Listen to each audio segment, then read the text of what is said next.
situe en fait dans une zone rurale, la demande de viande de porc est très élevée. Et la proximité avec l'axe Bafoussam-Yaoundé est un atout pour écouler ces différents produits.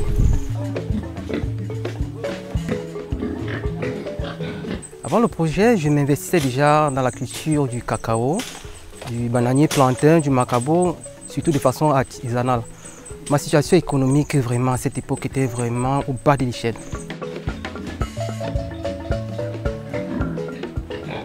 Ce qui m'a motivé le plus, c'était déjà l'auto-emploi et aussi la rentabilité du projet de porciculture.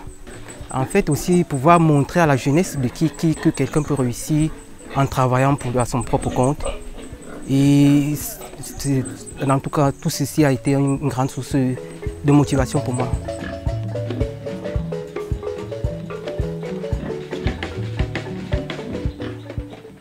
J'entre en contact avec le PA Jeune à travers le président de la jeunesse de l'arrondissement de Kiki qui faisait le porte-à-porte pour nous parler du dit programme.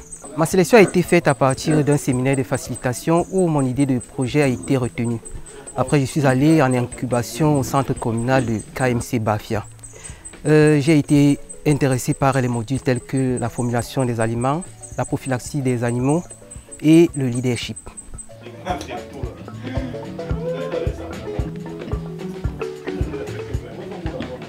Mon entreprise déjà s'appelle Établissement Porc de Luxe.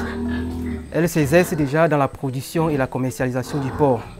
Actuellement, je travaille beaucoup plus avec la famille car je suis encore en phase d'engraissement de mes sujets. Mon travail ici dans le projet consiste à nettoyer les loges et à nourrir les bêtes. Je ne travaille pas généralement seul, je suis accompagné des autres membres de la famille.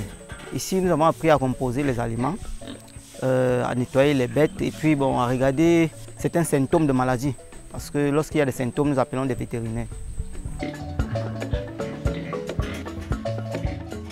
Ma ferme est déjà un bâtiment de 6 loges d'engraissement et un magasin.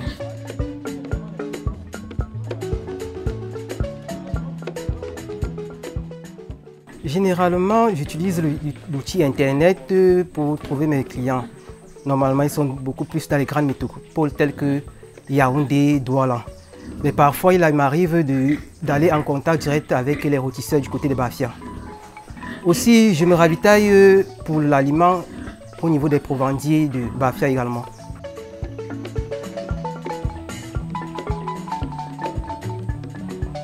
Grâce au PA Jeune, mes revenus financiers se sont considérablement améliorés.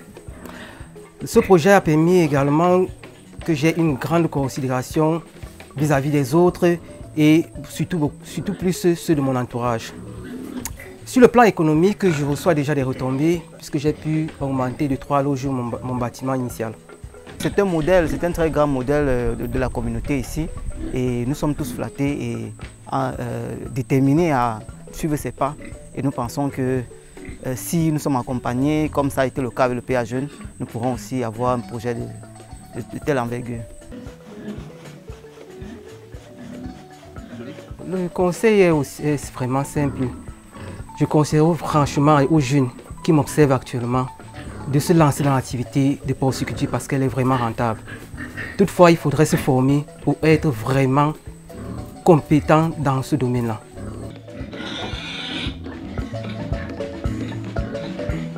Les difficultés, notamment, il y a celle de la proximité avec la communauté musulmane qui ne consomme pas directement les produits qu'on met sur le marché. Ensuite, il y a le problème des intrants qui sont de plus en plus chers. Nous allons parler aussi du cas de maladie, la peste qui vient régulièrement. Perspective à court terme déjà serait d'augmenter le cheptel, passer de 11 sujets à 55 à la fin de l'année. Dans un avenir lointain, ce sera plutôt de mettre sur pied un mécanisme de conditionnement de la viande au cas où surviendraient des maladies ou pour pouvoir résoudre le problème de ceux qui voudraient la viande en détail sur place.